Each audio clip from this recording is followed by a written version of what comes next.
Over 200 bodies found in Mississippi behind a jail. Ben Crump, attorney at law, is calling for a federal investigation. I concur and echo that calling as well. Let's put up the picture for mass civil rights attorney Ben Crump has called for a federal investigation after 215 bodies, human bodies, were found buried behind the Hinds County penal farm in Mississippi. Crump confirmed it's unclear if the deaths were caused by racism, prejudice, or bigotry. And I'm going to say this, when you look at the updated report, it tells you that you have Black people, Hispanic people, white people. I'm going to go out on a limb here. The commonality you will likely see is that they were likely perceived to have a certain socioeconomic status. And because of that, societal constructs, the powers that be, the gatekeepers of the societal order, the elites, they did not care how they were treated. People all across America are scratching their heads in disbelief about what's happening in Jackson, Mississippi. With the graveyard, Crump told a congregation at the Stronger Hope Baptist Church in Jackson last month, quote, "It went from talking about the water that was non-existent or contaminated to now we're talking about the graveyard. What is going on in Jackson, Mississippi?" Let's put it up. Man. We covered this on Monday at Indisputable. The bodies found in the field were marked with only numbers. The graveyard was intended for people with no known family, but relatives of the deceased said official neglected to notify next of kin. Officials neglected to do so when some of the deceased were actually being identified. Per the complex, following the news, Crump joined forces with Reverend Hosea Hinds, senior pastor of the Christ Tabernacle Church and the national leader of a New Day Coalition for Equity in Black America, to call for a probe into the case and the causes of the 215 deaths. Hinds reiterated Crump's concerns, saying, quote, "Saddens my heart to know the relatives of the deceased had gone so long without knowing where their loved one's body are buried. And then coming to the realization that they were buried in a pauper's grave behind a jailhouse." Hinds said if they had been properly notified, they would have been able to pay their proper respect. Crump has also represented the families of Marrio Moore, Dexter Wade, and Jonathan Hankins, who were all buried in the cemetery without the knowledge of their families. They were just thrown in the damn ground. Marrio Moore's family discovered authorities buried him months ago in the same field after he was found slain on the street earlier in 2023. His body was buried in July.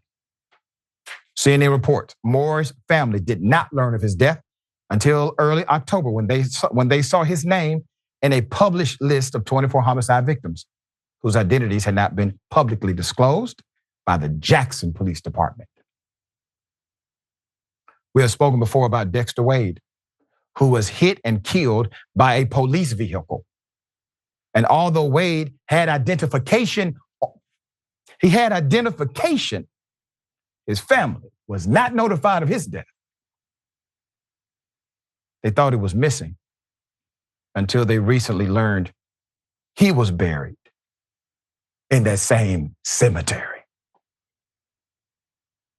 Jonathan Hankins was reported missing by his mother when he did not return home one weekend in May 2022. After more than a year,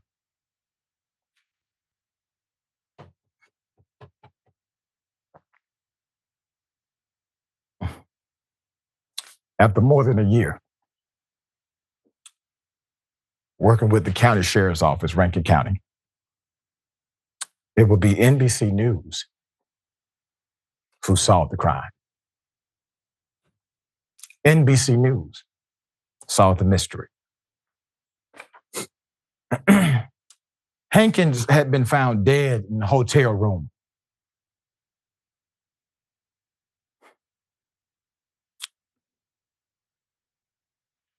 So sad. Waz, what are your thoughts?